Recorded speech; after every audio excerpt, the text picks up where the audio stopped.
Relatório inédito do Centro de Estudos de Segurança e Cidadania da Universidade Cândido Mendes ouviu 100 adolescentes internos do Degase, no Rio de Janeiro, e mostra uma realidade bem diferente daquela que é vendida ali em relação a esses jovens no senso comum. E a respeito nós vamos conversar com a pesquisadora do Centro de Estudos de Segurança e Cidadania da Universidade Cândido Mendes, Paula Napoleão. Bom dia, Paula. Bom dia, Glauco.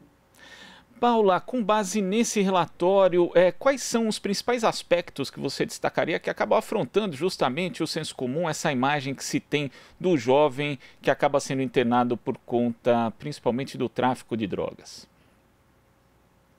O objetivo da pesquisa foi justamente olhar para o entrelaçamento, né, entre o tráfico de drogas e o trabalho e para como essas medidas socioeducativas de internação elas estão sendo colocadas em prática, né, elas estão sendo cumpridas. Né? O que a gente observou, na verdade, primeiro, que não é novidade para ninguém, é que esses jovens eles estão inseridos num contexto de violações de direitos que são anteriores ao Degase, né? Então, eles estão inseridos num contexto de violência, né? 59% desses adolescentes já tiveram algum parente assassinado, 59 já tiveram algum parente preso e 39 já tiveram algum parente assassinado, né? E eles já trabalhavam antes de entrarem para o tráfico, né, em atividades intermitentes e mal remuneradas, ou seja, bicos como lava-jato, ambulante, né, então aí eles estão nessas atividades, né, que já estão sendo ali exploradas, entram para o tráfico, né, e no tráfico a realidade é de 12 horas em média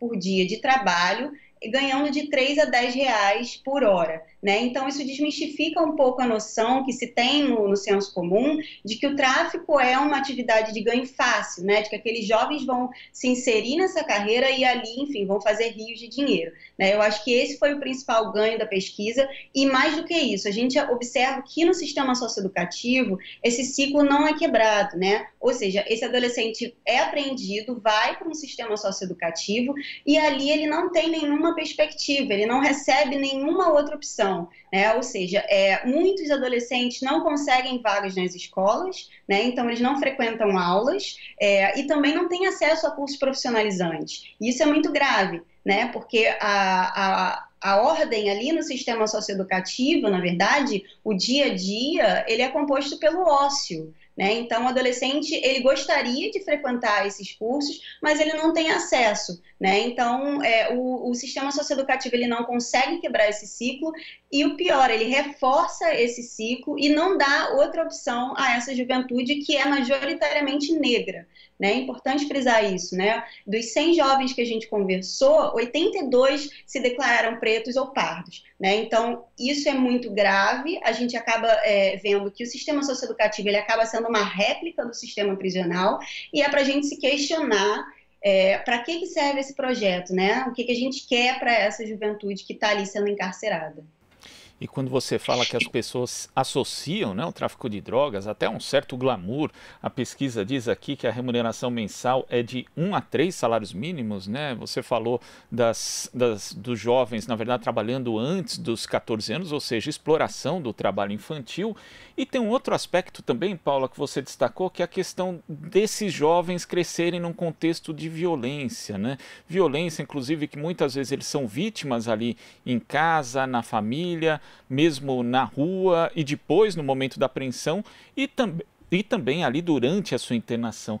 Mas mesmo assim, segundo a pesquisa, apenas 25% deles tinham arma de fogo no momento da apreensão. Quer dizer, essa outra associação de que a pessoa que trabalha no tráfico de drogas é necessariamente violenta ou que precisa ser apartada da sociedade é algo que também cai por terra diante dessa pesquisa. Exatamente. O tráfico, ele inclusive foi elencado pela Organização Internacional de Trabalho como uma das piores formas de trabalho infantil no mundo, né? Então, isso é muito grave, né? E esses jovens, o que a gente viu, a gente pôde ver nessa pesquisa, é justamente que eles não são pegos em atos violentos, né? Mas o tráfico de drogas em si, ele já é considerado, já tem essa gravidade em volta dele e o judiciário assim o considera, né? Então, independente do adolescente eventualmente portar uma arma ou trocar tiro com a polícia, ele automaticamente já é enquadrado, né, como traficante e como se ele estivesse praticando um ato violento, né? E, enfim, isso reflete uma série de questões e principalmente a forma como a gente enxerga a política de drogas no Brasil, né? Não só no Brasil, mas principalmente no Brasil e principalmente no Rio de Janeiro, né? Que a política pública que chega para as áreas periféricas, né, para as favelas, na ponta do fuzil, né? Então, como a gente quer ofertar outras possibilidades para esse adolescente, se não há qualquer tipo de política pública nesses espaços, né? Então, eles já estão num contexto de violência, né? E eles entram para o tráfico de drogas, isso vai se complexificando, e quando eles entram para o socioeducativo, que devia ser um espaço, né, para tentar um pouco trabalhar junto a esse jovem, né, promovendo ações culturais, ações esportivas, isso não acontece, né? Então, isso é reforçado, inclusive, quando o adolescente entra no sistema e ele por exemplo, levado a escolher uma facção criminosa, né? Então, isso acontece, né, a partir do momento em que o adolescente entra em algumas unidades, ele precisa escolher uma facção, né, porque os adolescentes, eles são separados por facção. Então, é o sistema reforçando uma realidade que não é dele, né, e ele está reproduzindo a própria lógica de violência. Quer dizer, na unidade socioeducativa mesmo, o jovem já tem que fazer essa escolha pela facção, o sistema compreende isso, e por que o sistema de justiça acaba optando justamente pela internação em detrimento de outras medidas socioeducativas que não envolveriam a internação, Paula?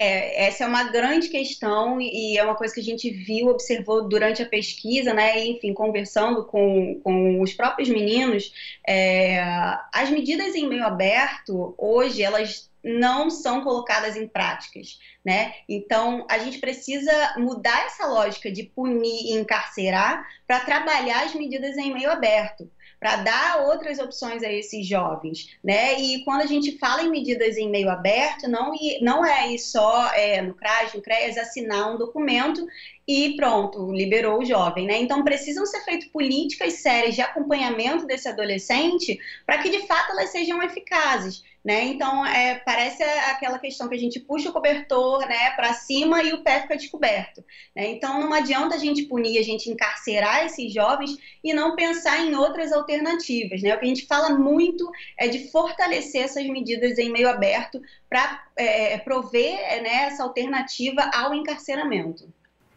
Agora, Paulo, uma coisa que também chama atenção aqui no relatório é a questão das audiências de apresentação, que são ali similares àquilo que no sistema prisional, né, no sistema de justiça para os adultos, seriam as audiências de custódia.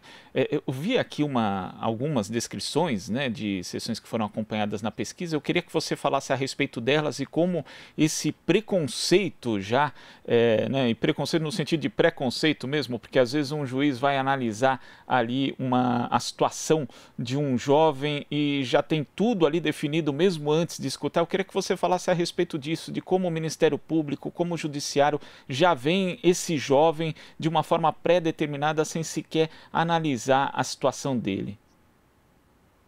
O que a gente viu ao acompanhar algumas audiências de apresentação, né, é justamente esse trabalho que o Judiciário não faz, né, que é de receber o adolescente, verificar qualquer violação que possa ter havido ali durante a apreensão, né, ou mesmo avaliar o contexto em que o adolescente se encontra, e é muito comum a prática do que a gente identificou como susto, né? Ou seja, é você decretar a internação para aquele adolescente para que ele não volte a fazer o ato infracional, né? Então você está aplicando a internação para dizer para ele que ele não pode fazer aquilo de novo, né? Isso é absurdo em diversos níveis, né? Porque isso não trabalha aquele adolescente, né? Não melhora as condições nas quais ele está inserido, né? Não muda nada, e é uma violação, né, muito extensa do ECA, né? Porque o ECA prevê que o adolescente, em último caso, ele seja internado,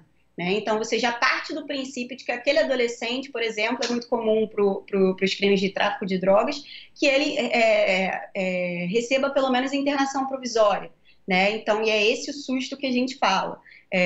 Então, isso é absurdo em diversos níveis, porque você não dá outra opção para aquele adolescente e você já supõe que o tráfico é um crime violento e que a internação daquele adolescente é a principal política, né, que deve ser aplicada a ele, né? Então, quando você nega isso, nega outras possibilidades para esse adolescente, você está negando a humanidade dele também. Isso a gente viu bastante dentro do sistema socioeducativo, né? Os jovens não têm acesso a itens básicos de higiene, eles não têm acesso a atividades esportivas, né? Então, isso diz muito do sistema. Eles andam com a cabeça baixa, com os braços para trás, né? São coisas que podem parecer pequenas, né? E talvez subjetivas para quem olha de fora, mas isso nega a humanidade de um adolescente que ele tem que ser visto como um sujeito, né? Ele tem que ter a sua autonomia respeitada, né? Então, isso é muito grave e acho que foi um pouco isso que a gente tentou mostrar na pesquisa. E é grave, né? E é, na verdade, uma falta absoluta de empatia, porque quando você fala do susto, né, como se a juíza ou o juiz que está ali fosse uma espécie de educador, né, mas ele não daria um susto no filho dele, provavelmente, mandando para privação de liberdade, ainda mais uma unidade em que o seu filho estaria ali em meio a facções criminosas. E outra coisa que chama atenção também nas audiências de apresentação, a presença de um policial sempre, né, sendo que ali a gente tem a possibilidade, na verdade, do denunciante, da pessoa ali, do jovem, denunciar eventuais ilegalidades e até agressões por parte de um policial no momento da apreensão, ou seja, obviamente vai ser difícil ele fazer isso com a presença de alguém ali, e também a questão de às vezes os familiares não entenderem o processo, né? Ali tem a descrição de um caso em que uma mãe sai sem saber o que tinha acontecido na audiência. Então são coisas muito sérias, né? Muito grave isso, Paula.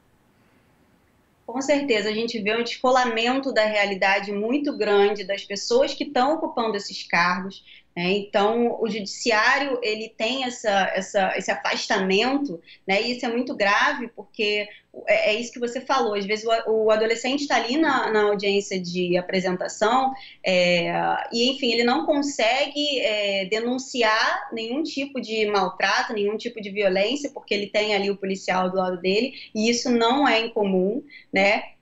Às vezes ele não fala, né?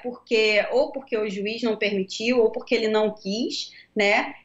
E muitas vezes os depoimentos dos policiais eles se contradizem. Um policial fala uma coisa, o outro fala outra, mas aquilo não é levado em consideração, né? Ou seja, o que o adolescente está falando, o que o adolescente está reportando, não é levado em consideração, né? Então, é muito grave o que acontece no judiciário, o que acontece com os adolescentes nessas audiências de apresentação, e a gente precisa falar sobre isso, né? A gente teve muita dificuldade nessa fase da pesquisa, justamente porque há essa dificuldade de fazer pesquisa nesses espaços, né? Parece que não querem que a gente veja o que acontece ali dentro, e a gente precisa agora, mais do que nunca, olhar para esses espaços, porque se a presença do pesquisador é tão, né, malquista, é porque alguma coisa está acontecendo ali, e foi o que a gente viu, na verdade.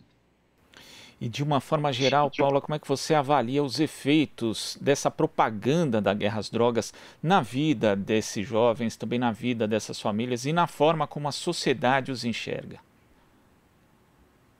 Você falou muito bem que se fosse um filho de um juiz ali, ele não daria aquele susto, né? E eu acho que isso se aplica facilmente, né, à política de drogas que a gente adota, porque quem é criminalizado, né, e quem é penalizado são esses jovens, essa juventude negra que está nas favelas, né, nos territórios periféricos, e a gente está enxugando gelo o tempo inteiro, especialmente no Rio de Janeiro, com operações policiais que não se pautam em inteligência, que visam apenas números, né, de apreensões, apreensão de armas, apreensão de drogas, e não muda, nada muda, né, porque você apreende um adolescente ou você apreende uma pessoa, né, que está ali inserido no varejo de drogas, e no dia seguinte tem outra no lugar, né? Então, assim, vidas são perdidas.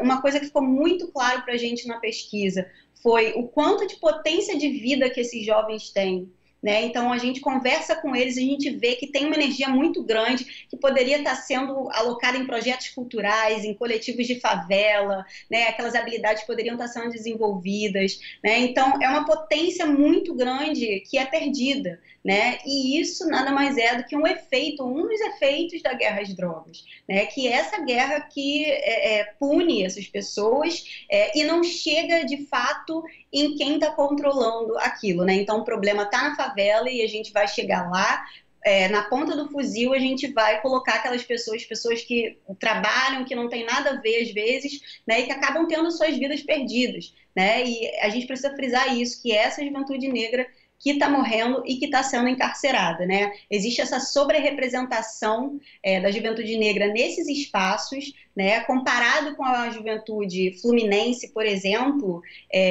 essa sobre-representação é de 30 vezes dentro do sistema socioeducativo, ou seja, há 30 vezes mais negros jovens dentro do sistema socioeducativo do que na população fluminense de maneira geral, né? Então, assim, isso é muito flagrante e acho que a pesquisa tentou ajudar, enfim, né, para dar uma luz maior para essa questão, para a gente conhecer melhor essa realidade.